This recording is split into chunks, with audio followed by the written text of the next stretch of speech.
Hey, everybody. You made it back. I made it back. I was like running back, jamming the earpiece in, and sitting down. Welcome to the show. Welcome to the show. Man, it's been an interesting night, to say the least. You know?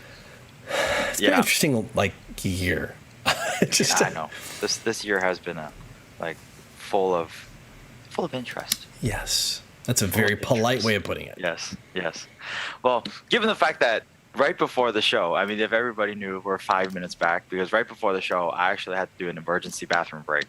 And then, it was right in the middle of countdown, and John was like, yo, I can just delay. I said, no, I'll be okay. I'm like, no, I'm going to delay. No, just go, get out of here. So I was like, okay. Oh, konbawa, Koshida-san. Oh, we're getting everybody's on. Oh, yeah, let's get everybody get in. And then right before we launched, 20 seconds, you're like, oh, wait. I'll be right back. I'm like, oh, my God. Well, I had to go get what I was drinking tonight. So otherwise, man. I got to show. I'm going to start soft with a Coca-Cola, but I do have today from Wolf Bass, the producer's favorite, Moscato. It's funny you mentioned Moscato. I almost got that for my producer. That or rosé. Never had either. So that was almost what happened. And but that didn't. We got something else. Yeah, this one is the producer's favorite. So I'm still drinking this Coke from dinner. So after I finish this, I'll move over to the wine. What are you drinking? Helps. Me, well, in one hand, bottle of water, trying to be a little on the healthy side. Healthy. The budget by Costco Sangria. Oh, nice. Nice. I got the Costco Sangria, so. Nice. Dude, that's so good, though. It is. That's just like a pretty cheap. It's like a cheap date. Yes, exactly. It's cheap and good. It's great. It's cheap and good. Never lets you down, right? Yep. It's like what's that boxed wine? Yeah, what's the brand of that boxed wine that we get? What? Box wine? Yeah, there's a bunch of even Target has their own. Franzia, I think, started it. It was like the company Franzia. I think that was it was Franzia, because we can get the Franzia box wine here too. Oh, you can get the Costco. Costco has box wine too. Yeah, I mean, but you never. Come on, you just pull the bag out. Okay, you slap the bag, right?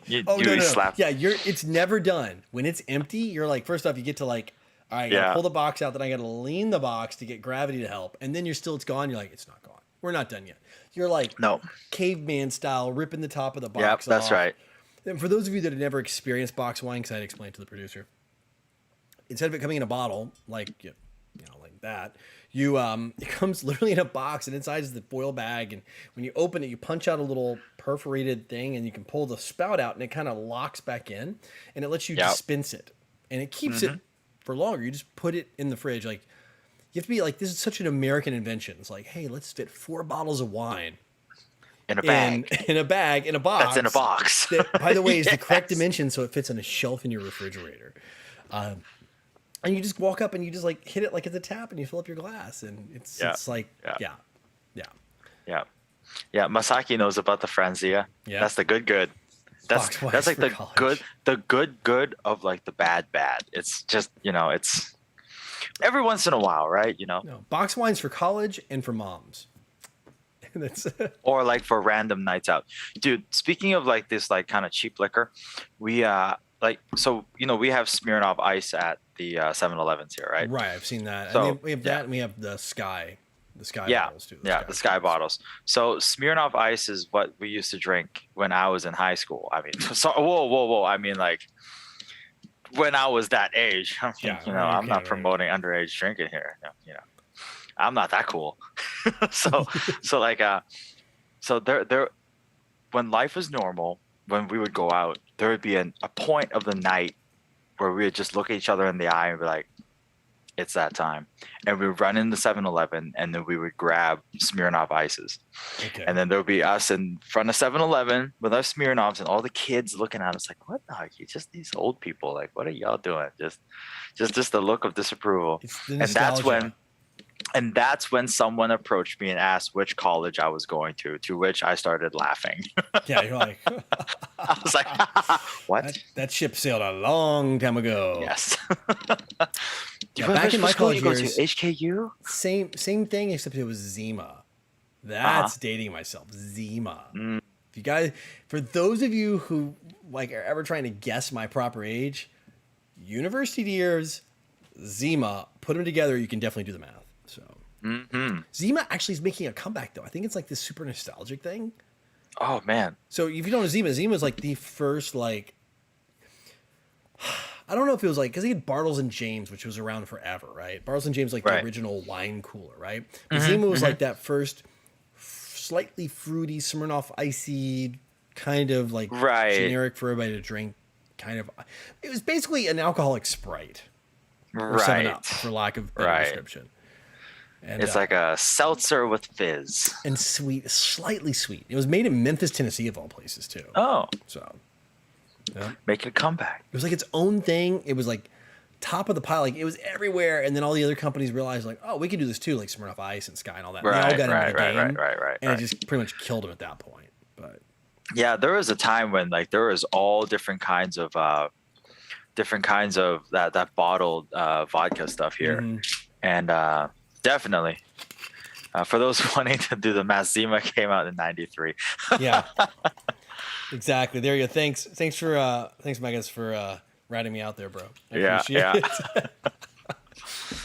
Not quite that. Mine was a little bit later in the cycle. Maybe that was like high school. Tab with alcohol. I mean, no. Masaki coming out with the tab joke. Never. No, man. We're all good kids in high school. You know, stayed out of trouble. Yeah, sure. Yeah, sure. Yeah. No one like, look, I can be a straight A student and I can show you the report card and people wouldn't believe me. So it's all good. I've accepted this fate. It's all good. I was like I was a good solid like B. That was me. I was like just a B. I kind of skated my way through. I didn't really, should have put more effort into it. I kind of just cruise controlled through it. I don't know. I kind of look at it like, if I gave too much effort into what I was doing in school, where would I be today? Probably not doing this. So it's okay. It worked out. Yeah, it all worked out, guys. You'd be in a job. You'd be doing something different. Yeah. Well, now that we got that out of the way, let's see. This week, it's kind of the countdown. Holidays coming up soon-ish. Yes. Holidays coming up soon. I got some Turkey Day plans kind of here. I'm going to try to track down some, maybe some takeout this year. Some turkey Same takeout. Here. Yeah. We've been kind of kicking around the idea of doing a Thanksgiving here. So we usually do, for the last couple years, we've done Thanksgiving with the football team, right? Because, you know, that's, how else are you going to spend Thanksgiving? Right. So, so this year we have a friend who found a place where they're doing a Thanksgiving gathering and they're going to play old games. Older football games. Old games like what? Lawn darts? Are we talking about croquet? I mean, what kind of old games are we talking about? No, they're playing old Thanksgiving games. So like the maybe like games from the '90s. You know, it's always the Lions. We're just gonna watch the Lions. The Lions. Yeah. Okay, for those who don't know American football, if it's Thanksgiving Day, the Lions played. Yeah, Detroit. You get to watch the Lions get beat. So yeah, exactly. Who's going to beat the Lions? Like literally, that was the running joke. That, and then let's see, who else would play that day? Notre Dame. Would Notre Dame? I think so. I think it was like either Notre Dame or what's the other Catholic school? Duke. One of those two, right? Yeah. I think it was Notre Dame. I can't remember. But then also, it was always, wasn't it Army Navy? Army Navy, I think it's a little bit further down. Okay, so that's maybe around Christmas time. Was Army Navy? I think it's January. Was Army Navy game? Yeah, it's early in the year or late in the year. It's definitely not Thanksgiving because Thanksgiving is all football. Christmas is all basketball, and then then it's college football playoffs and championships, and then Super Bowl in February. Yeah, Super Bowl's February. I was trying to explain. I have a tough time explaining Thanksgiving. Like, so there are gifts. There's no gifts. So what do you do? Well, it's family, or you just sit, have a meal. You have a big meal and sit around. Well, what happens? Well, you usually do something. You watch a parade. Usually Macy's Thanksgiving Day parade's on. Yeah. It's kind of the official kickoff to the Christmas season. Really, that's really what this holiday does. It starts the Christmas season. Yeah. And then you basically eat a whole lot of food, slip into a food coma in the middle of the afternoon, and you watch American football. And Yes. typically, if there are recliners in the house, the eldest men of the home will all have a recliner occupied, and at Yeah. some point will be asleep or in and out of sleep Yeah. at that point during the day. So true. That's it. So true. That's That is so the true. holiday. That is so true. That is so true. Yeah, that is about it. That's about. But I also do like vibe wise. I do prefer Thanksgiving a little bit over Christmas. I mean, Christmas is Same. fun. Don't get me wrong. If I have to compare the two, I think Thanksgiving got a better vibe. Well, I think the vibe on Thanksgiving, the focus is family. It's spending time with family or friends or the people Yeah. you care about. Yeah. So Christmas is like there's gifts and there's a lot of other things going on, a lot of commercialized, definitely a lot of commercialism around Christmas. But I think Thanksgiving's Also- still pure. Like there's no gifts. Like the only thing they're trying to sell you is like, come buy our turkey, come buy our stuffing mix, come Yeah, buy our yeah. green beans. I mean, that's it.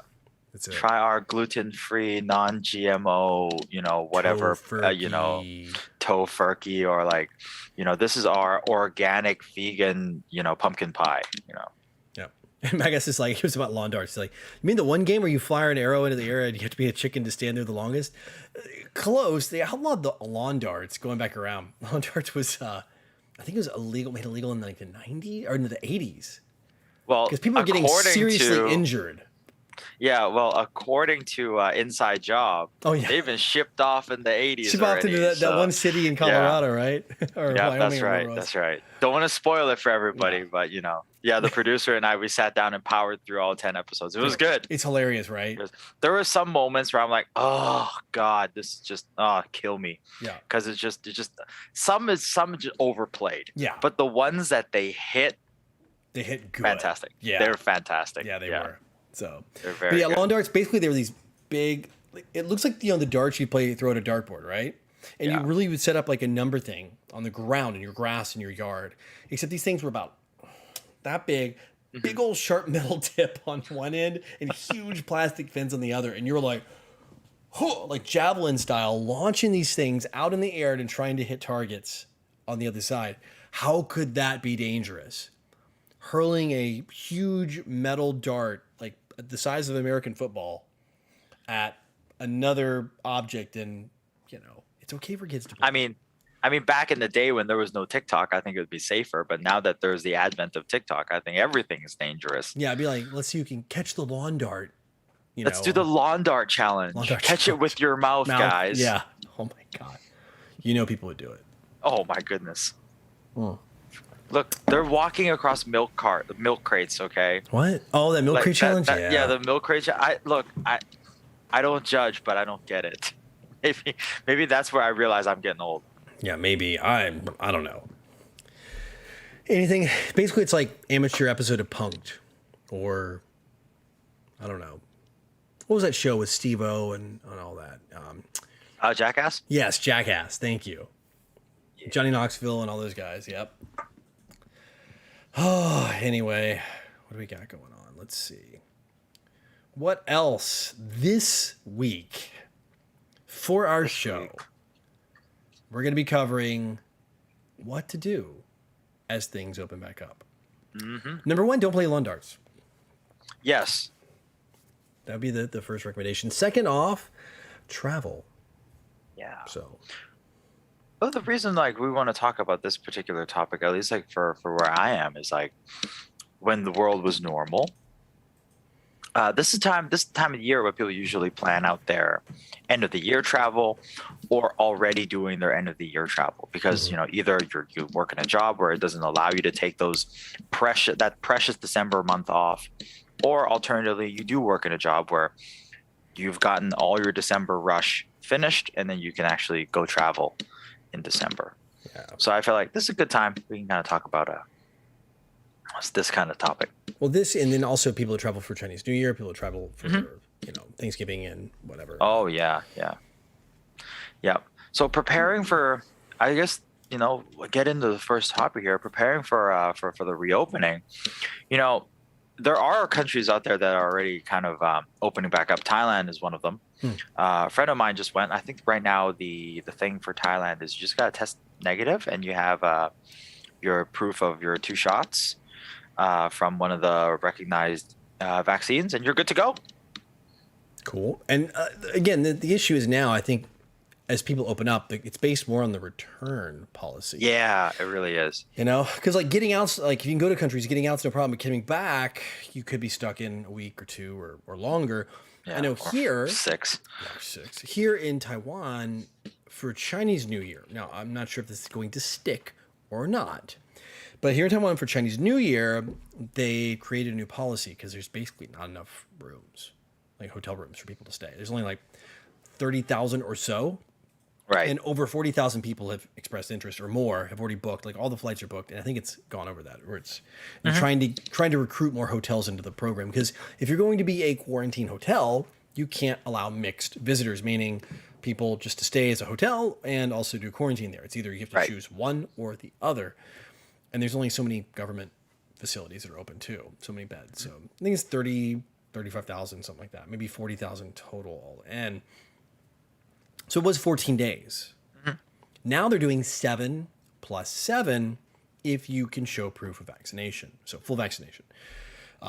Your 2 shots of the same one, the approved vaccines. So now you can come back here, you can stay, and you can actually quarantine together. Before it was, you had to do separate rooms. Every single person was in their own little private cell, room.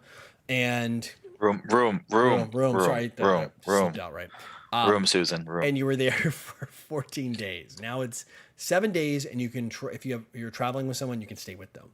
So, and then after the 7, you can go quarantine in your home or residence. If you have a private room, you can quarantine, and you two can be together in that room if you travel together. It can't be 2 different people now coming together and then staying in one room. It has to be like, okay, you 2 traveled together, and you do your first 7 together. You can do your 7 together there as well.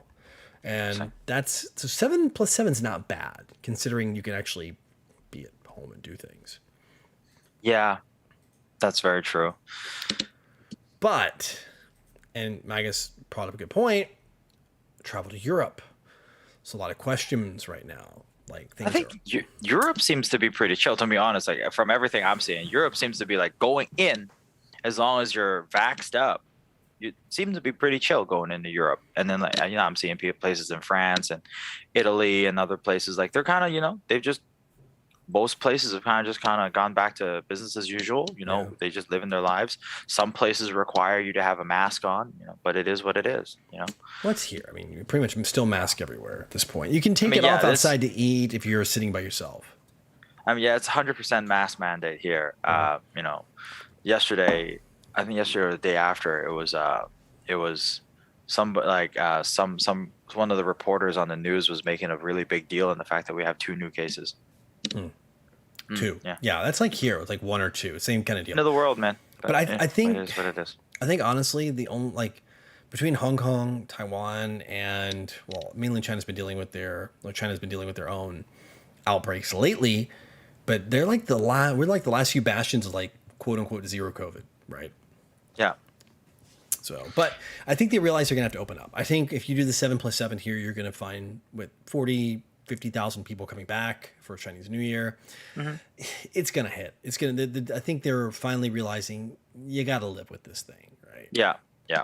I absolutely think so. I think like there's been enough done to make sure everybody's vaxxed up, and then we have the vaccine readily available now. We have better treatment now. I think we know about it a little bit better. The infrastructure is a little bit better, and I think people's perception and thinking about this thing is a little bit better. So I think we're in a much better place right now than we were back in 2020. So I really do think like if ever was the time to reopen, no time like the present. Yeah. Going forward. And I think countries like that are heavily reliant on tourism, like Thailand, they couldn't open soon enough. Right. They were really waiting for like the day they could actually open the doors. Cause I'd say the large part of Thailand's economy is tourism. I was reading the numbers on it when everything kind of started going bad back in 2020. I think that's like 60 or 70. It's a pretty high percentage. Yeah. The same thing for here. The retail industry here took a huge hit. It's still not exactly completely recovered yet. But yeah, the retail industry in Hong Kong has kind of taken a big hit, especially in the luxury sector. But, slowly there is some progress being made, but, It is, again, it is what it is. Yeah. GDP. I'm just doing a quick look up for 2019. Let's see. Yeah, give you an idea. In 2020, it was a little over 6% of their gross domestic product in Yeah. Thailand. But in 2019, it made up almost 22%, 21.9 to be exact, of their GDP was tourism. So 20% of that That's a country's quarter. Yeah. that's huge. That is huge. Yeah. 20% of That their is gross really domestic huge. product is from tourism. So Yeah. and it dropped to 6 something percent and Yeah, that's a big hit. That's a really big hit. Yeah. Like, so for countries like that, them, and I can also imagine like the Philippines and, a lot of these other countries, I think like they're really hurting. They're really hurting to be able to have tourists kind of go back in. And I think to some extent, certain places in Japan as well as in Korea, I'm sure like in Taiwan as well. I mean, maybe not like hurting, but I'm pretty sure some of the shops have kind of had to close or taken a big hit. A lot of places have closed up. I mean, the major ones are staying open, but like the smaller, like mom and pop shops, done. Philippines was like over 12%. And then in 2020, last year, it dropped to 5.4. Ugh, yikes. Yeah, their GDP. So Yeah. and it's a big hit. You're talking about, I mean, Thailand, you're talking about a 16% loss of your GDP. And it scales actually. So it's even bigger than that. That's a rough hit. And same with the Philippines. That's a rough hit. That's a really rough one. They've got to get things open again. Yeah. So preparing for the reopening. Yes. I think the first thing I would say is to make sure that you're healthy. I think that's like it's so like, well, duh, but like, just kind of make sure your body is in a good place. Don't have the sniffles. Make sure if you got a headache or a flu, make sure you take care of yourself. You may be okay, but it's not a good look. So I think that's the first thing. You and also know make your sure status you do it. too. I mean, like definitely want to make sure you maybe even take a test before you go because you might be carrying. So take a test prior, like way out. You might be carrying but not showing symptoms, and that could really rock your world if you show up at the airport to take your test. Like here, you have to leave. Like sometimes like a day or two before. Yeah. You're a day or two out, and you test. Well, I'm carrying. Oh crud! You don't have symptoms, but you got it. So no travel for you. So I think that's important too. Is maybe as you get closer to do those kind of things, like maybe just stay ahead of it to make sure there's no surprises as you get closer. Yeah. Most airlines let like if you're just testing wise, like most airlines let like every country's vax requirements and your COVID requirements. So sometimes they require either your double vaxxed and negative PCB test on or PCR test like 48 hours or 72 hours before your flight. Right. So that's just it's just pretty generic stuff. Or if you're double vaxxed, just make sure you're double vaxxed, and when you land, you test negative when you land, and then then you got to do whatever you got to do, right? Also, make sure that you have the proper documentation to show you're vaccinated if you are. So yes, yes. Good example here is we have this yellow vaccine card. Mine's down the hall over here. Yellow vaccine card that shows your first, your second dose, and all that. It's been stamped by the government or the doctor for each one, the date and everything, and what you got, like which vaccine you took. However, that card might not be valid in the country you're going to. The best thing to do is you need to make sure that you follow the regulations and go to maybe, like I know here, if I'm going to travel to the States, for example, to have that card validated, it has to be go to a specific doctor who can fill out the CDC forms. Right. It has to be a WHO form to show that you're vaccinated. So make sure you're doing that ahead of time so there's no surprises when you show up to the airport or whatever and you need something and now you can't get it last second. Yeah. So I have the card. I have my paperwork right there actually, and then I have the digital version both in my contact tracing application as well as my eHealth application. So I have it in 3 different places. So whichever one they want to check, right? So if they want my general health status or information, they have that with my government eHealth. If they just want to quickly bring it up, I have it in my contact tracing app. Then I also have the physical copy. So But just that make sure may you not kind of, also be valid in the country you're going to. So make sure you yeah. have the So proper yeah, documentation. Do definitely, the yeah, research. Look at what the requirements are yeah, at your yeah, destination yeah, or yeah. destinations, and plan for, this is another big one too, plan for any delays, like where you might end up in a long extended connection. Where let's Hmm. say I'm flying to the States, but I'm going to be connecting through Japan, right? You land in Tokyo. Let's say the plane's delayed. There's a mechanical problem. Now I got to stay overnight. I may not be allowed entry into Japan, even Yeah. temporarily, without the proper documentation. So might be sleeping on a hotel, or not a hotel, sleeping in an airport, like on a tiny little chair, until your Hmm. flight the next day. Yep. Not a good time, but it is what it is. Yeah. Uh, yeah. So just make sure you double check. I mean, make sure wherever you're going, like for example, if you are going to Japan, make sure that you go read up on I think their Ministry of Health. Mm-hmm. They let you know like which countries are good to go, what vaccines are good to go, what documentation you need. I think it's pretty straightforward.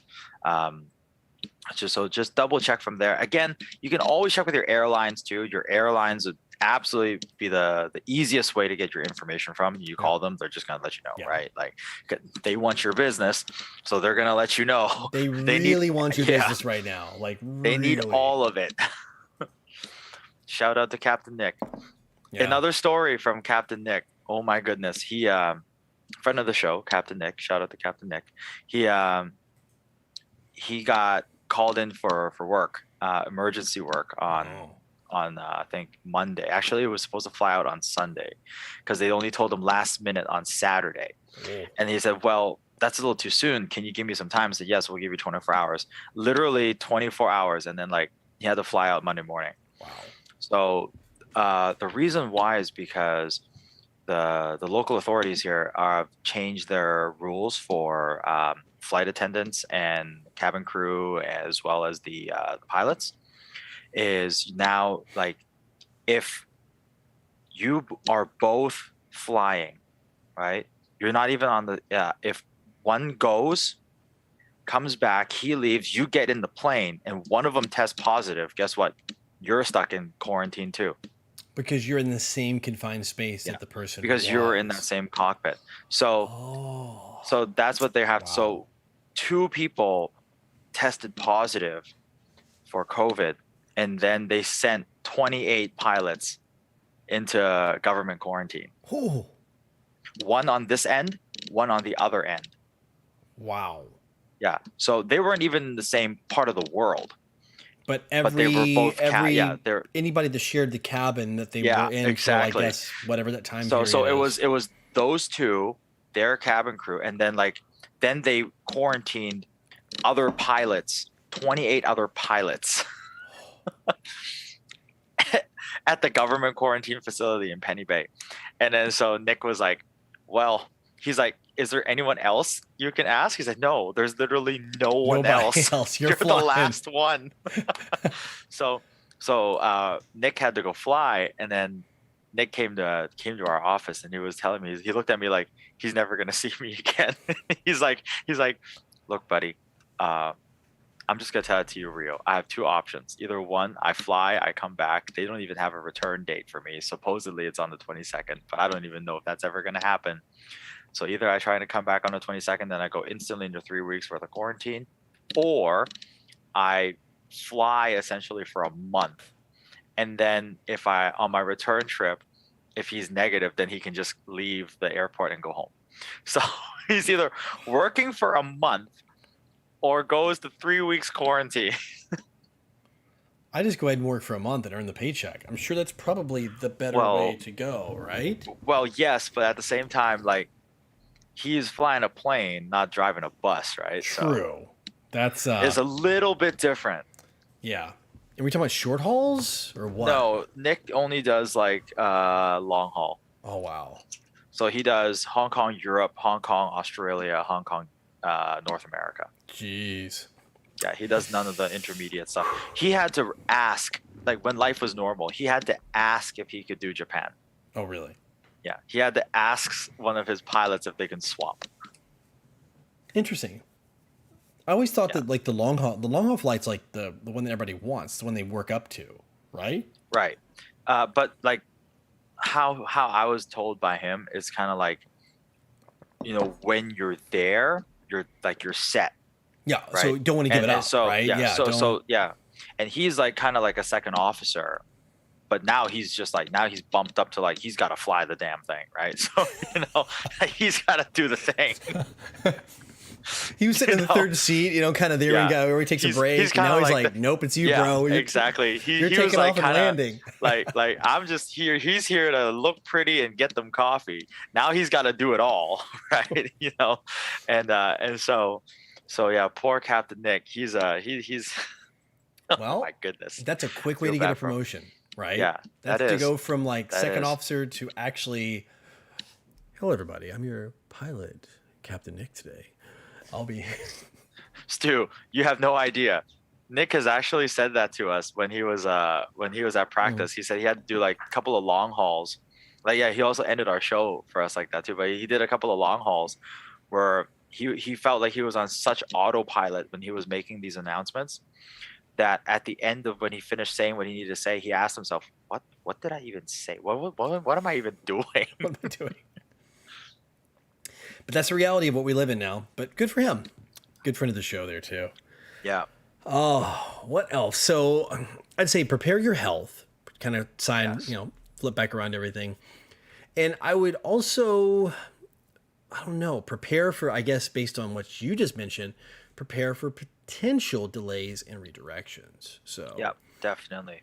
Definitely. now, That's definitely something that you guys gotta keep an eye out for because with COVID, you never know. Sorry, I cut you off. What were you saying? no. I was just waiting you finish. That was Oh, totally yeah. going. And I'm Okay. watching Stu quoting music lyrics down here in chat. So it was it Talking Heads? I think it's Talking Heads. He's quoting in chat for those of you who know the lyrics to that. I think that's one of the big things. Maybe the other question is, and I know my answer to this, I'm going to ask you, with the way that you have to potentially deal with being locked away when you return to your home country, Right. what's the plan? Short trips, or now is it long trips? Or is it like what makes it worth going, even if you have to do a 7-day, right? What is it smarter to be gone and do a short one? Or since you have to invest so much time in, a quarantine type situation, Right. is it be gone for a while? Is it do a 2-week? Well, I think this also dovetails nicely into our next topic, like places to go now or soon. Yeah. I would say the better, I think, bang for your buck is going for a long trip. Especially having to consider like where do you want to go. I would say now, if you're willing to do it, if you're willing to kind of dig in, burn a little bit of the savings, go to Japan. Now is the time. Go to Hokkaido. Now is the time. Go get some Getting pretty good cold in skiing. Hokkaido right now, man. Get some good skiing in. Now is the time because you're not going to have to fight, True. 30,000 other people on Grand Hirafu, up in Niseko, right? You have to fight locals. You have to But fight you the want to fight the locals, tourist as much.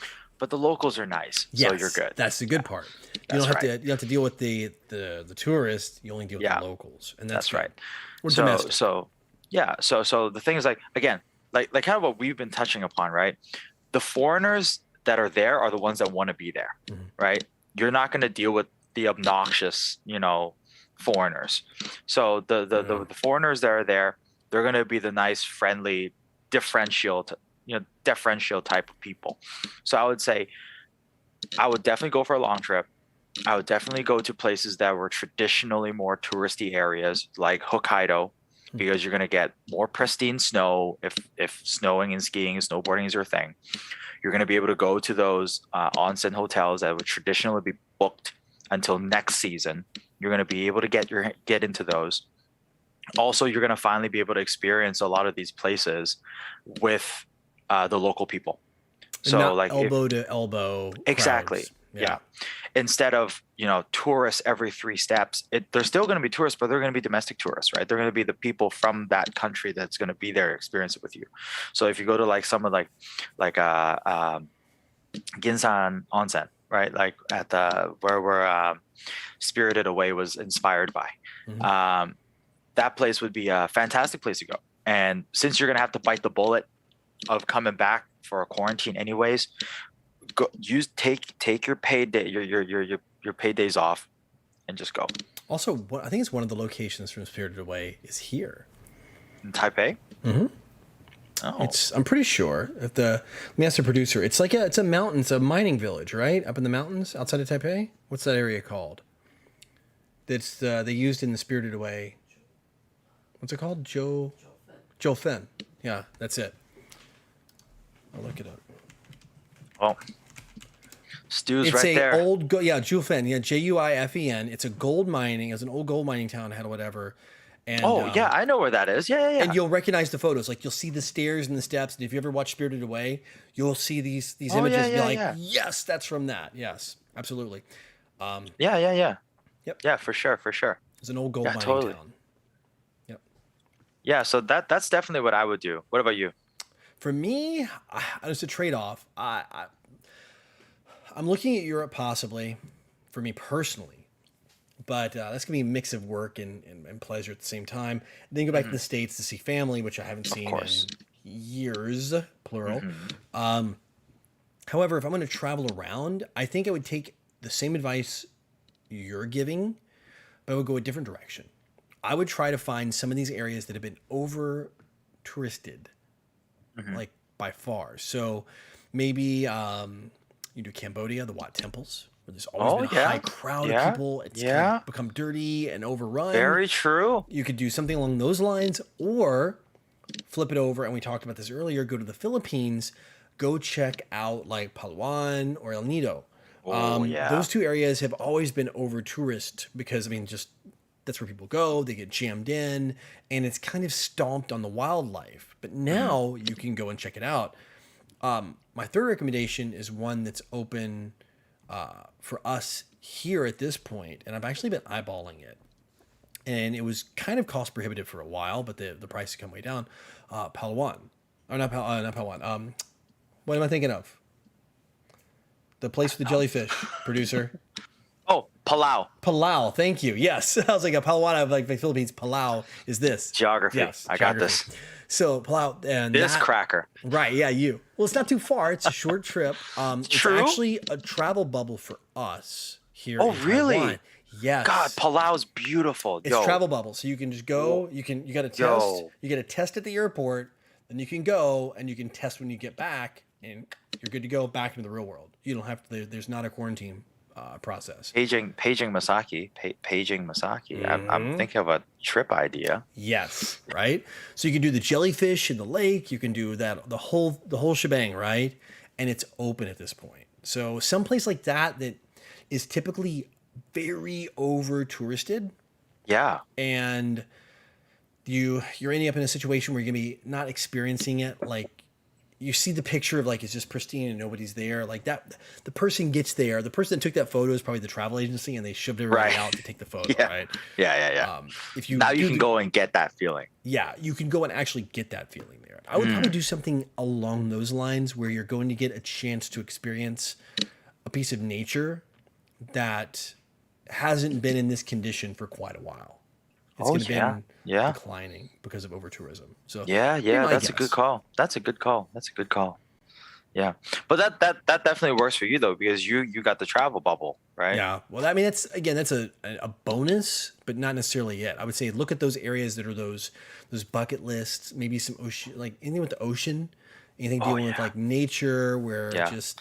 I would say, if along those lines, hit the Maldives probably now.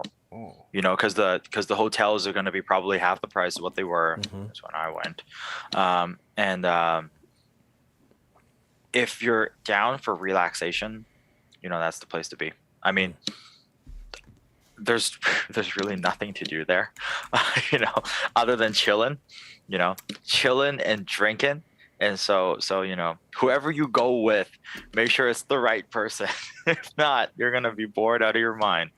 But I mean, just Googling, because I was like, I know this image. I know the image. As soon as I Googled it, I was like, yes, that's it. Maldives is known for those huts that sit on the Yeah. water, right? The Oh hotels yeah. that are way out and sit on that crystal clear blue water. Yeah. That could be a good one too. Yeah, those ocean lagoon those lagoon villas Mm-hmm. Wow. or ocean villas. So the trick with the Maldives is go north, don't go south. Okay. The North Islands are more wild and they're deeper. They're in deeper ocean. Okay. So, So it's so what you want to do is like so a good one, kind of to get your feet wet, go to the Irufushi that is run by the Hilton. okay. They have an expansive wine cellar there, and great. I think they do wine tasting every Tuesday or every Thursday, and it's like a $20, $40 US, and then it's basically free flow. It's open bar, and then they do a wine tasting. So which one is that? Oh, not the Waldorf. No, it's just the Hilton. I think it's IRU, and then Fushi, FUSHI. I see the think. Sai Lagoon Maldives. Let's see. Let me pull it up on my phone. I see that one. Let me double check. And then there's the Conrad, which is Rangali. That's Conrad though. The Waldorf, which is part of the Hilton family. Kind of. Okay, they have the. It's got to be this one. It's got to be the Sai Lagoon Maldives. It's kind of north-ish. Say about 10,000 NT a night. It's actually 16% down. Yeah, the Hilton Maldives. Yeah, Iru Fushi Maldives. It's the new No New Atoll. No new atoll. Okay. Maldives. Yeah, the sun. Is this the one? No, this isn't the one. Hilton Maldives, Iru Fushi, Town Spa. Oh, it used to be the Hilton. It's not called the Hilton anymore. Okay, that explains it because I was looking. Yeah. So Yeah, it's ex Hilton Maldives Irufushi Resort. So it's called the Sun Siam. okay. Yeah, Cool. the Sun Siam Irufushi Maldives. Oh yeah, that yep. I was this is pretty good. Like this one is not bad. Price is pretty good. People were great. Service was great. Food was really good. But then like there's a lot of activities you can do, but you just have to pay. Yeah. A lot of these too. That's what I was thinking. If you want to go budget, like I said, you can do the Philippines, you can do Thailand. Oh my gosh. Now's the time though. If you want to do Yeah. Maldives, now is the time. Or go with the Club Med, right? Go Club Med. It's a little bit more upfront, but you'll get everything basically included. But like to your point, sliding back around, you could do Thailand since it's opened. And that would give you a lot of good options. And I think I don't know how many people are going to be going for the beach resorts down there more than like hitting the big city. I don't know, right? Who knows what they're Right. looking like right now. But then again, just like what you said, I think now is the time to do it. You know? they're refreshed. The people that work there are going to be eager. Yeah. And Yeah. probably you'll get a better level of service because they're not just worn down, Yeah. you know, from Yeah. dealing with tourists for years and years and years and years So straight. true. Yeah, so true. Yeah. Yeah, I think now is definitely the time, I think, for you to kind of get some of these places or to go back to some of these very touristy places, you know, see nature for what it is. Yeah. I think it's your best chance to see nature, honestly. I think this is, Yeah. that's kind of what I'm looking at things right now going, you know, it's like, I've got this trip. I got to go to the States, maybe Germany. And I'm thinking on the tail end of that, what's the stopover? Is it come through Japan? Right? Because if I'm still going to have to on the back end eat a quarantine, like there's no way around it for me, right? So Yeah. it's like, let's try to like, I got work, I got a little bit of visiting family and things to get things done there and work. And then, hey, I can come back on the back end and have something interesting. I think the risk is if you do too many countries on your trip, one of those could be on a flagged list Yeah. on Yeah. return, and you could end up with an extended quarantine. Yeah. Just make sure you guys just do the research. Yeah. like not just the researcher coming back to your like wherever you're living, but also like from country to country, right? You may be fine coming back from Germany, but like some other country may not be, okay with that. So Right, exactly. So, like right now, Europe is kind of a hit or miss. Some countries are yeah, doing good, some are really seeing an uptick. So it could be risky. That's why I'm kind of keep my eye on Germany for the Nuremberg, yeah. side. Are you planning on that? Exactly. It's like, yeah. Look, the official statement from work is due to the current quarantine situation with Hong Kong, we're not going to be doing any trips Right. for I mean, now. it's 3 weeks. Right. You lose all your employees for 3 weeks in the back end of a business trip. Yeah. So what's that worth to you? Yep. Yeah. I mean, for the most part, a lot of what we can do can be done remotely now because just our infrastructure is built a little bit better. Right. But what I do, 50% of what I do, I can't do remote. Right. It's just impossible. It's hands-on. You got to be hands-on like a product, and you got to be talking. Not even just the product, just the on-camera stuff. I can't do it. Right. Oh. In that sense, I'll be doing everybody else a disservice. Yeah. They're waiting for me to produce a certain amount of content, so can't do that. So right now, I mean, we'll have to see. Yes, if you're on IW, you'll print a Mark mask on and pretend we were. Yes, please do that. If I go and you don't, I will totally print out a Mark mask. Actually, I'll print out like 20 of them, and we'll do a group photo of all the marks. Look, never say never, right? Today Masaki was texting me. We were texting back and forth, and he asked me about shot, and I said I don't know. I mean, and but hey, IWA, you never know. We may be able to roll up and do some stuff and hang out. Hey, fingers crossed, right? Never say never. Yeah. Although it's pretty solid, I'm not going to go to SHOT Show, which is in Las Vegas in January. The timing, and then plus it's like really, really, really close this year to Chinese New Year. So I wonder getting a flight how, out and back at Chinese New Year, good luck. It's very true. Who is the oh my god, dude, Beaver Vendetta with my mask? Oh god, no. Yes. I'm not that cool. Guy Fawkes is pretty cool. I'm not that cool. I'm not even close to that cool. I wonder, like, who's the people who organize SHOT Show? That's the National Shooting Association, National right? Shooting Sports Foundation. Yeah. NSSF. Yeah. Yeah. I wonder if they're kicking themselves in the butt that they didn't host a convention in Florida. Probably. Yeah. I bet they're not happy with their decision. They signed a 5-year extension with the Sands. Yeah, we'll see. Wah wah. Yeah. Yikes. The last year I lived in Florida was the last year they did the SHOT Show in Florida. That was a long time ago. I mean, a long time ago. Well, suddenly Florida's everybody's favorite state, so life seems to be back to normal down there. Yeah. I mean, for Disney, whatever baby. normal, Disney, for whatever normal that there is in normal Florida. and Florida don't usually end up in the same sentence unless there's a negative modifier. Yeah, that's right. Florida man. Yeah. Florida man. Says a guy doing who's his lived thing. there, and says a guy whose warehouse is actually located in that state. So for his other company. So hey, I'm not bagging. I'm pumping some tax dollars into that state, and I have in the past. But It's all good. yeah, It's all good. I lived in Tampa for a while. So nice. Arr, so many I pirates. know Arr. pirates, man. My office was like you could throw a rock and hit the Buck Stadium. Like, Oh, nice. Yeah, Nice. you could it was that like that close. But that was pre Tom Brady though. So yeah. Terrible. Like were they was still so wearing bad. the creamsicles when you were there? Yes, they had the creamsicle color. Yes. Oh, Yep, they would wear the creamsicles. that jersey was so ugly. the It's so worst. ugly that now looking back at it, it looks good. That's how bad it is. Yeah, it's like nostalgia. Yep, they actually did that back then. Yeah, the orange ones. Oh man.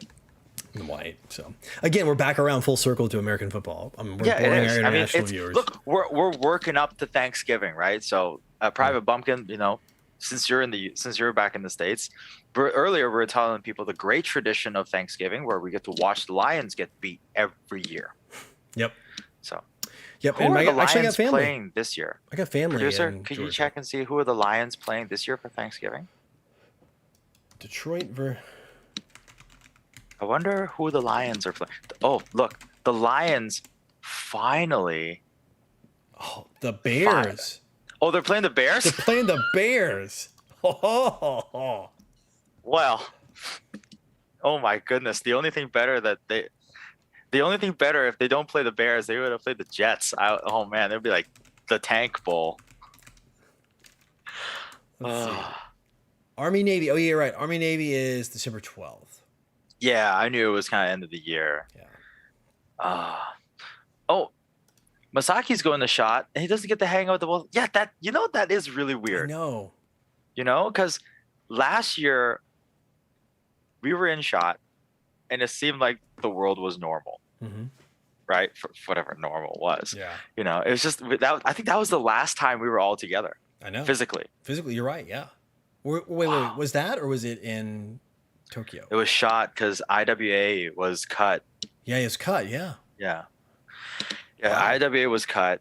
Shot was that. No, we met up already once in Tokyo, and then we met up again at Shot, and then Shot was the last time we all hung out, and the only one that wasn't there was Scott. Right. Yeah, because Scott couldn't make it. I think he was like, I forgot what he was doing. He had something planned. Yeah. But Scott couldn't make it.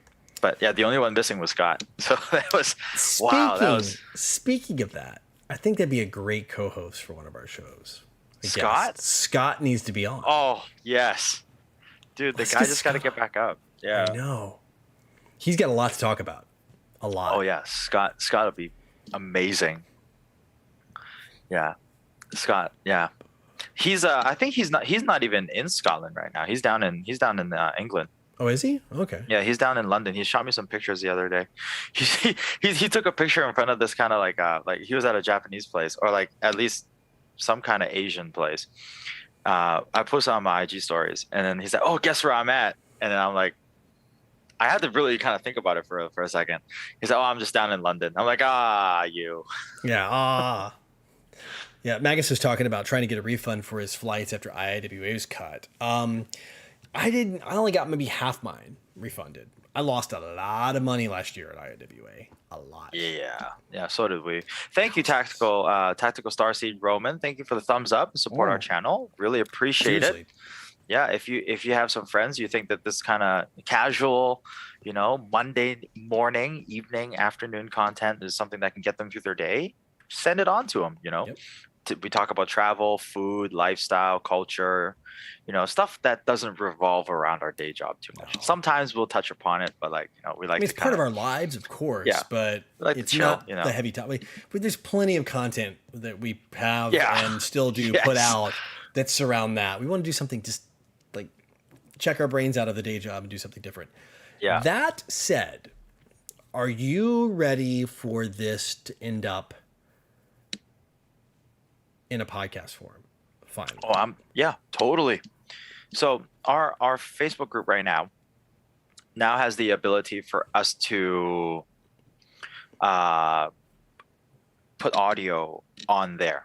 Oh, audio, really? Okay, cool. Mm-hmm. So we have unlocked the audio function on Facebook. So if you guys wanna, if you just have Facebook open or whatever, you guys want to just listen while you're surfing, we have that function ready. What we can do is we can get it set up so we can pretty much stream everywhere. We'll probably get on Spotify. We can get on Apple. Yep. All the big ones, right? Yep. Absolutely. Let's get that set up. Let's get it going. I think it's about time. We're at this is show number 19. Yeah, I think now's a good time. We got a decent back catalog. Yeah, that'd be fun. Cool. Let's do it. All right. Give us a week or two to get the technology in place and extract the audio from all these, and we're going to get those up. That way you can have 19 episodes of back catalog and run from there. So for sure. But the stream's where the cool kids are. Yeah, that is what it is. Where all the fun is, because y'all get to mix it up and chat. Yeah. And what's up, E-House? Welcome to the show. Yep. Well, yeah, talking about airsoft isn't boring. Just we do it 9 to 5. I know it's more than 9 to 5. Oh yeah, I know. Live and breathe it. So wow. Yes, sir. That kind of covers the show. I think the core content, don't you think? I think that's kind of what we wanted to touch upon. Yeah. Because at the end of the day, what I think we've beat this point to death. Yes. We're not gonna be locked down forever. And if we just kind of keep having this defeated feeling of, oh, we're never gonna be able to do this, that, and the other, it's just gonna drive you nuts, right? We got to be positive and kind of try to have a little bit of hope and try to look forward a little bit to kind of help us get through these trying times. So, we want to touch on topics like this. And instead of always talking about places we have been, let's talk about where we want to go. Right. Totally. And it's a lot of really cool stuff. E-House, were you here last week with my big announcement or not? Or 2 weeks ago? He might have missed it. Oh, yeah. Can't remember. No, I think he came in at the tail end. He came in at the tail end. Okay, yeah. Yeah, I think he came in at the tail end. Just as we were about to sign off, and he showed up, and you're like, "Oh yeah, by the way, yeah, I didn't know. I couldn't remember. Like, did you know? For you. Yeah, speaking of like day jobs. Yeah, BT Dub. Yeah, BT Dub. Yeah. Yeah, cool. yeah. I couldn't remember. Man, I got to let you in on the secret. I still haven't done my video on my channel for that. So yeah, I know. I know, right? It's like the latest video I have on there is the Bifrost video because I was actually snooping your channel today for some content. I mean, like my life is like absolutely totally different these days. Like it's just like it's not even 9 to 5. It's like I go to sleep and I'm like laying in bed. I'm like, I have 1,000 things I still have to do. Why? It's like I just I wake up in the morning. I'm like, oh, I've learned I've got to get back to my old habits. I got to like brain dump onto a list for the next day before I go to bed.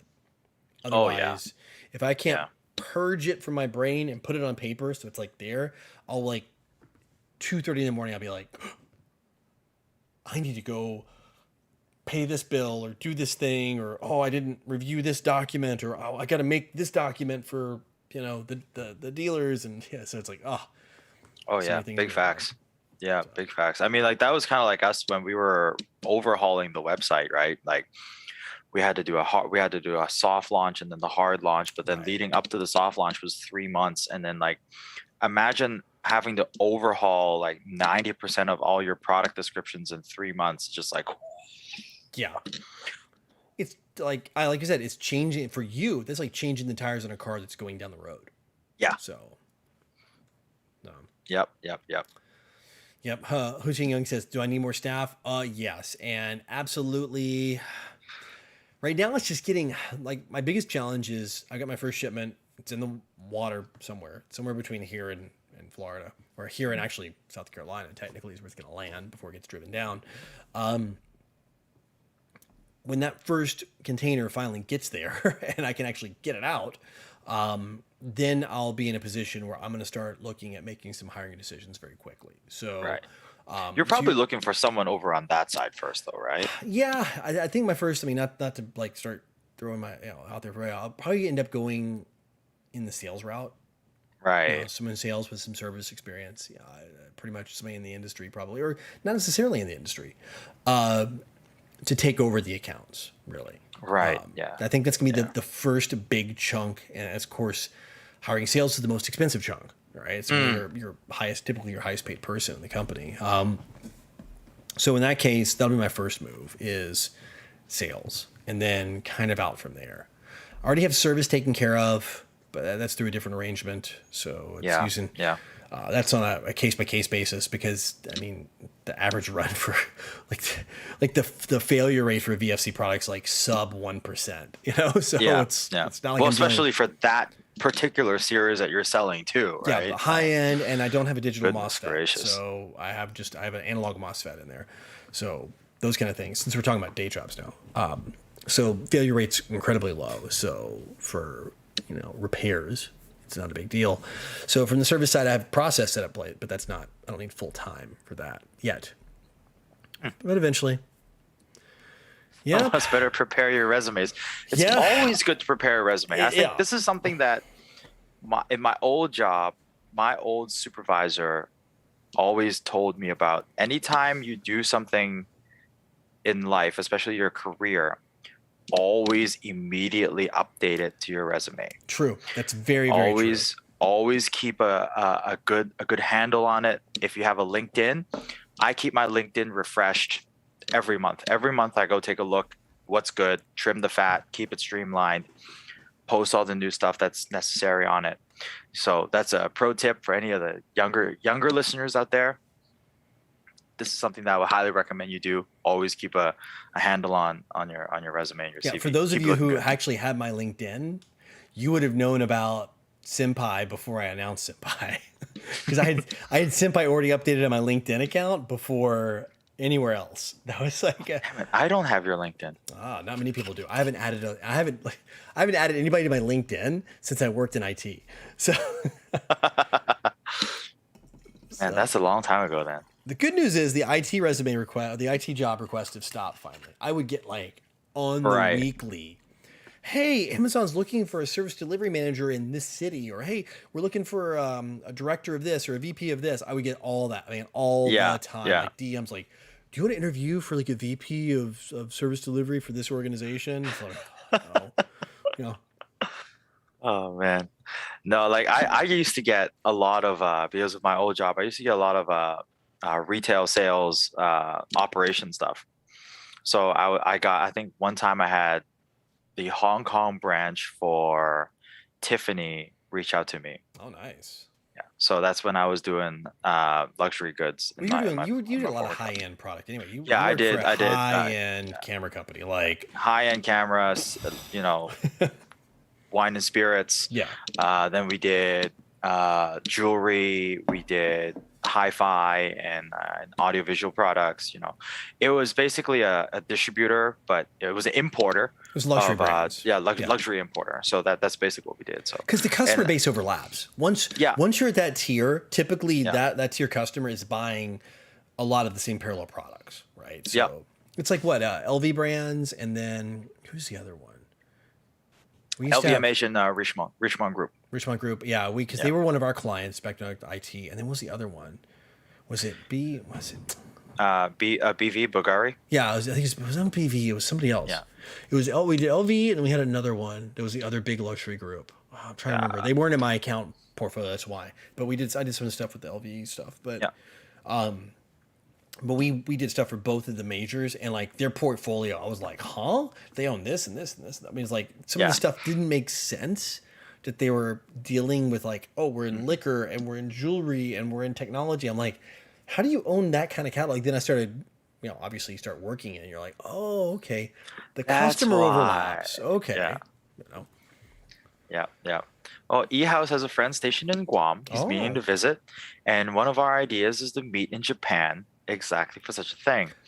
Now, if you're gonna go to Japan, you better let us know ahead of time so we Yeah. can get through the quarantine like for and we can meet you there. reals. Yeah. yeah. Like if anybody we know is going to be in Japan, like you got to let us know, because like Yeah.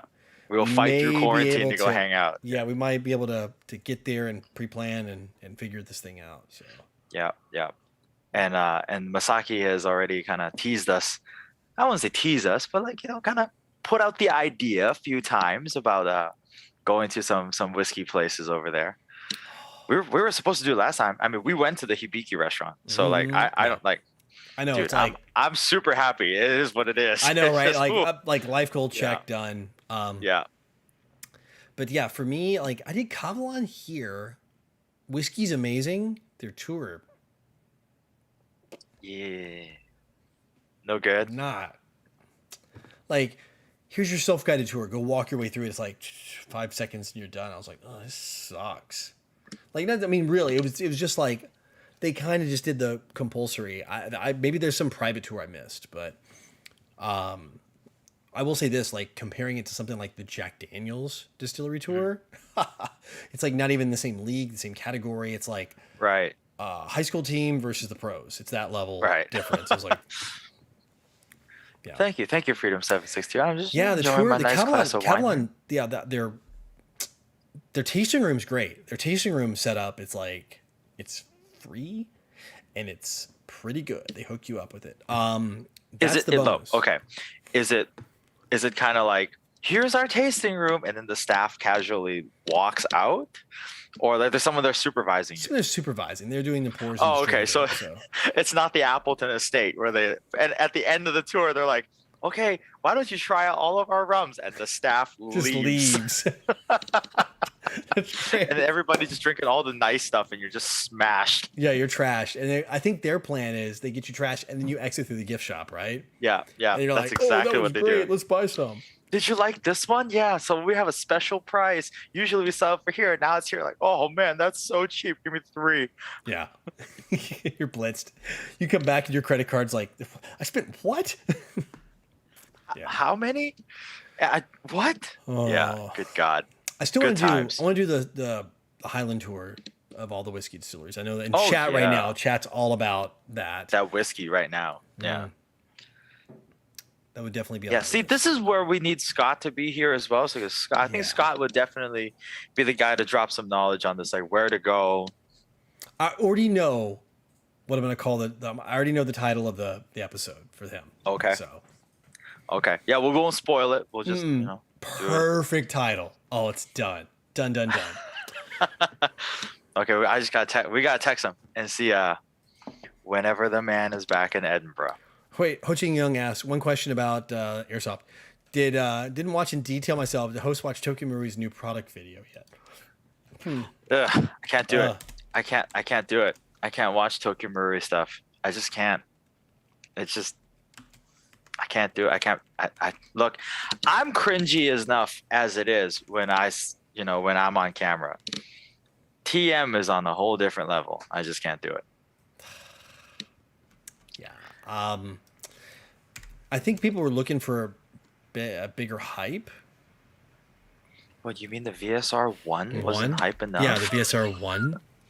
I know. That's What? it. It's so cool. We dropped the 0. No. Oh man. What? Oh yeah, the OG. Look, man. I think their best video that they've done, the best one was the Mark 46 NGRS, and then the Mark 18 NGRS that they did. I think that was like a couple years back. The Mark 18 they actually did in the forest. Cinematography was great. They didn't fluff it up. They didn't try to get Marui Man to go out there and dress up like John Wick. They didn't do like, the VTuber girl. Yeah. They didn't. It was good. Also, okay, I'll give one extra one. Remember they did like they had the Smith and Wesson shield. Yeah, and they had video. Mayo. They had the Mayo shield in video them. was good. Yeah. Because that was very like they picked the right market for it. Yeah, and then they had the right people be in there. So they had our friend Mayo, and they had a bunch of other people there. Yeah. And so I think their casting was good. The Mark 46 video casting was good, and the everything did with it was pretty decent. Everything else is kind of like no, It's no good. They can put out really good stuff, and then they put out some serious cringe. Yeah. And then the VTuber stuff is just oh my goodness. I just can't do it. No. We have I would just say it like this, because we're industry people, but people outside of our industry, when they've watched it, they're like, are they serious? Like, is this the same brand that everybody talks with such reverence? I said, yes, this is the same people. Oh my God. Yeah. I know. It's a good point. I'm looking at eHouse's comments. Like it's a balance. Yeah, it's a silly game between you either don't take yourself too seriously and be fun about it, and then you can be serious about it too. And I think it's really tough as a manufacturer to be that to walk that line. And I think eHouse, it's kind of where guys like what we do, either your retail or what you do, or what I do, all of the rest, we kind of can squeeze into that narrow little sliver in between. A little silly, a little serious, because a lot of times if it's marketing, it's like way too serious, or they have to go way too goofy, and they can't be in that middle. And there's so few of us out there. But not to go down the rabbit hole of being an airsoft YouTuber, but it's becoming increasingly difficult to make a financial living doing that. I couldn't imagine someone who's newer to the game trying to jump in, like, hey, I want to start to be an airsoft YouTuber, right? Like up against the restrictions and demonetization and all of that right now. It'd be crazy hard. I mean, the only way you can really do it is you have to build like outside revenue streams, essentially. Like for me, it was my patch company,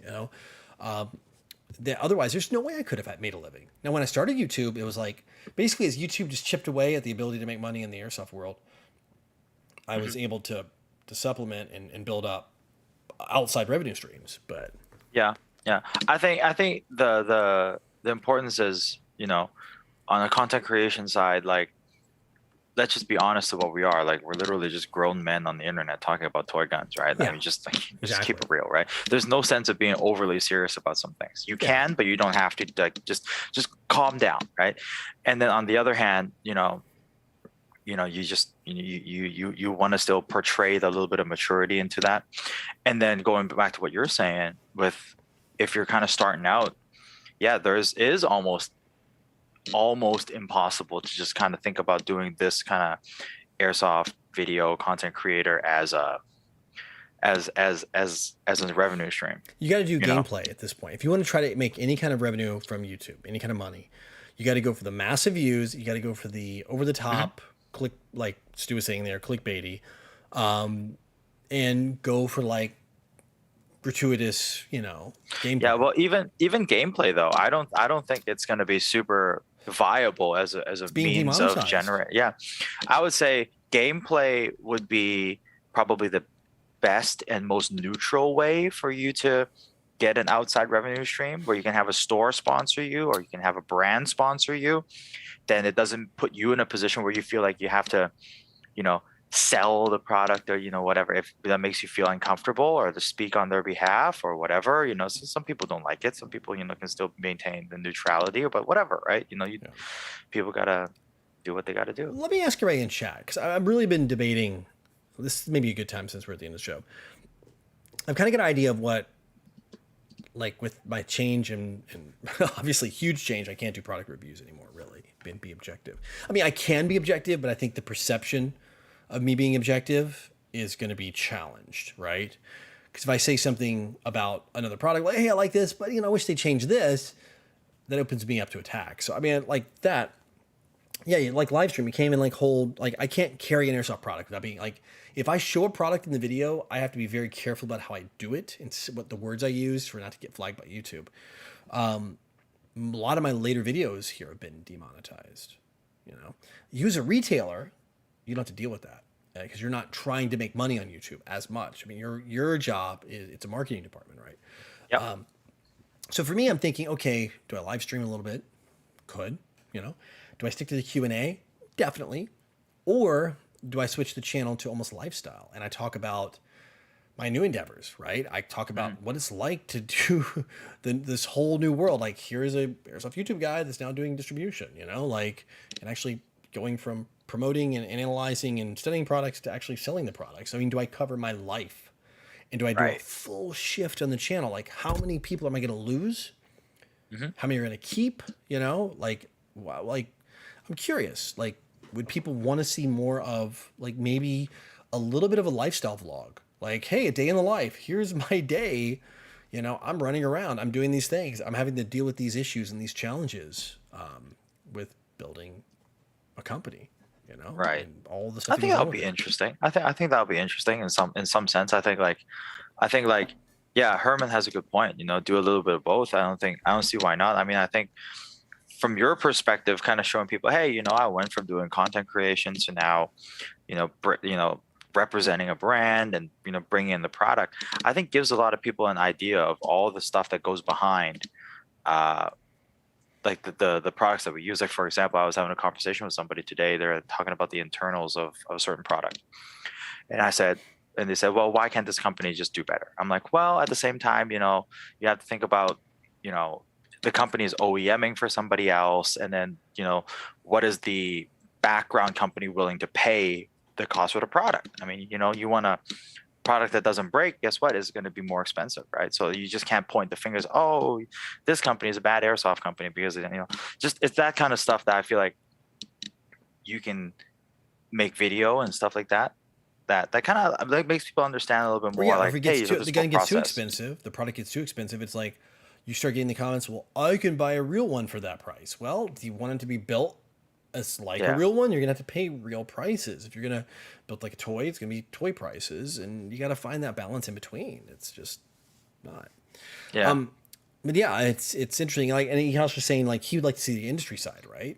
But I think maybe there's a lot of channels I watch where I watch influencers in totally different worlds, like not in airsoft, like a lot of her fitness guys, that talk about building their brands, right? They're talking about like their clothing line, their supplement line, and their channel is about their lives. They mix in a little bit of fitness in there, you know, but like it's not even watching about workout tips anymore. It's all different things. So I've been watching a lot of that, and I find it entertaining to see what these guys are doing. But again, I'm trying to build a company, therefore I'm gravitating toward people who are doing the same. Yeah. Yeah, I think so too. Yeah, Herman, that's a good point. But man, yeah. Herman, you said like just let the viewer draw their own conclusions. Yeah, but editing a vlog is a nightmare. That's a lot of work, man. Like to script and film a vlog, even just weekly, that's a ton of work. And then doing like, I mean, I could hire an editor, but then, so, you know, it's somebody really following you around with a camera. Yeah, right. Everywhere. You know, all the stairs you get on the street. But then I think about all that. I'm like, well, if I'm going to go do all that, why not do my food? Why not do the food channel, right? Why not start making content for Hopped Up? Yeah. You know? I mean, I think that's eventually, I mean, we've also beat this to death. Eventually, that's something that we're going to do. You know, like, you know, the idea is to build out like all these things that we talk about, like these places to go for food, these trips, these cool places. Like, we want to go do snippets and small videos at these places and kind of almost give you like a 5-minute, almost like a documentary behind the scenes kind of peep with some voiceover, kind of telling you what you're looking at as to, you know, what we're talking about. And that's exactly what we want to get into, you know, when life kind of opens up. So I think that's probably where we'll be spending a little bit more of our time outside of, you know, the day job as well. Yeah. So just throwing it out there, letting people kind of, I'm just seeing getting some feedback. Because like we've always talked about, you guys are like super core. Like typically everybody here is core to Mark's audience, my audience, or crossover, right? So you're kind of core to the industry. Yeah, for sure. You know, yeah, you're right. Yeah, so a full-on lifestyle vlog could be fun. Absolutely. You know, when life gets back to normal, absolutely. You know, because now that we got this up and running, you know, the whole idea was it's cheap for me to fly to Taiwan. I don't need a visa. I just hop on a plane and I go. Hour it's and like a half later, you're here. Yeah, it's like $100 US on the off season. It's cheap. And at most 200. Yeah, the most 200, and then maybe it's like $300 for a hotel for the two nights that I'm gonna be there for, like on the weekend, right? It's not that expensive. I can do this trip once a month if I wanted to. But like, just with this COVID stuff, it just makes life a little harder. And you know, and it goes the same way like flying to Japan. I can take a red eye to Japan. That'll cost $300. Oh, less than $300 for me to fly there. It's like a domestic flight in the States. So. Yeah, exactly. It's just, I wish, you know, life was back to normal. Yeah, Magus was writing. He's like, he's found his gear reviews are doing better than gameplay, and I feel like that's it. I think the like replica reviews are kind of overplayed at this point. Yeah, I mean. You have to be like get the newest, like the new, like for me. Oh, that is very true. Oh, that is very true. If you're not one of the first 3 to drop a video, forget it. If you're gonna do a review. Super duper true. But then again, I also think like because of COVID, a lot of people have kind of not watched as much gameplay. Yeah. Because they can't go and play. Correct. Yeah, it's cool. Like in the beginning, you're watching so much gameplay, you know, about, oh, I wish I could do that. I wish I could do that. But then you kind of settle in. You're kind of like, I can't do it anymore. And I feel like a lot of people are watching so much more reviews, you know, more detailed videos, learning a lot of stuff, more knowledge-based stuff. Well, they're doing tech now. A lot of people, you're stuck at home, so you're like, I'm going to tech my I'm going to upgrade. I'm going to do things like prepping. I wonder if things will shift back when gameplay becomes around. And Herman's like, yeah, John reviews, John eats, John streams. Hey, it could be. And Ento, good point. It's about like Top Gear, right? You look at Clarkson, Van Hammond, right? The 3 majors. It became more about to your exact point, it became more about what they were doing in their banter and the funny stuff between them. I didn't even care about the cars. Yeah. The cars were like the bow on the package, right? And you cared about what was inside. When you opened the package, it was, Clark Span Hammond, the three guys, like the what silly junk they were doing. And then the fact that cars were there were just kind of window dressing. So. Oh yeah, yeah. But yeah, I think really teching is a big one. I like, maybe if I keep, I start introducing like some little basic how-to tech stuff, right? Since people are stuck at home, maybe I don't know. There's a lot of questions, but like kind of figure out how to do, what to do with the channel as we move forward. So. Yeah. Yep. Well, give us some of your feedback, at least give John all your feedback, definitely we'll do that, More of Mark. You want more of Mark in the videos. I know it. And that's it. I mean, good example. We were going to do a lot of collabs. Yeah, we were going to do a lot of collabs. And then COVID hit and all our collab plans went to, we had some great, we had some scripts. great collabs. Yeah. Oh my God. Some of the scripts that you and I were like, we were on it back and forth, like writing. We had the Zoom meetings getting ready. We had some collabs getting ready. Then we were like 2020 was going to be a hell of a year for content. I mean, between you and I, and then we were going to go do stuff. Like Masaki was inviting us for a bunch of stuff in Japan that we're going to go do gameplay. We're going to do vlog stuff. We're going to do cross collabs with other content creators. Like 2020 would have been lit. I was super excited about the Red Wolf collabs. Like you and I, like this, like the content, the concepts, all the jokes. Like it was on. It was so good. It was so good. And then but all of them only work if you're there together. Yeah, so that's right. Yeah. But look, it will happen. It will happen, but we're just, fingers crossed. Man, I see what you guys are saying, the Red Wolf TV, okay. One day I can give you guys a peek behind the scenes on that one, when things are a little bit more flexible. But yeah, there's a lot of, just like any channel, there's a lot of things that go behind the scenes, I think. But what I can say though, Tim doesn't get enough credit because Tim was the stabilizing force of the channel. So for what the channel is today, how stable you see it today, you guys owe Tim a great deal of thanks. So when time comes where we can talk about this in more detail, I'll be more than happy to talk about this in more detail. I haven't talked to Tim in so long. Tim was always like, knowing him personally, he's always like on the outside so calm, but in the inside you can just see the chaos, of him trying to manage 50 things and herding cats. You could just see it, if you knew him personally, and you knew him close enough, you're like, he just seems so just and inside is like, I gotta fix all these problems. So. Yeah. Tim is great. So. Yeah, if you guys appreciate the content and the direction of the channel, like where it is today, you guys have Tim to thank for that. I think the only part that I was able to do was just kind of perfect his formula. It was pretty seamless though, the transition. So don't discredit yourself. I will toot your horn, sir. Like the transition as Tim moved out and went to the acting world, and you took over the reins of running the face. Show. It was being the face of the company. It was pretty smooth. And then to Herman's point, Kai's new channel. So for those of you who don't know, a lot of people don't remember probably that Kai did. Oh yeah, Kai was a rock star. Dude, Kai, I still watch Kai's camera reviews now. I still watch his channel. I've been subbed to him. He broke away from who's the camera company he was doing? Digital Rev. Yeah, Digital Rev. That's right. Yeah, he's doing Digital Rev. They shot me a DM on LinkedIn. What when I first joined Red Wolf. Poach everybody from Red Wolf? Yeah, I think so. They shot me a DM when I was there. But then they did it on purpose because I had on my old resume I was in with Leica, so Oh, so they had a reason. They had a reason. So you had a reason. Leica plus the your camera side facing. But yeah, I mean, I love his stuff is funny. I'm there for the D jokes. He usually has at least one D joke in every. Yeah, and he's good with it too. So smooth. It's the accent. It's the accent, man. Yeah, it's that he has that proper RP British accent. Just Dead on.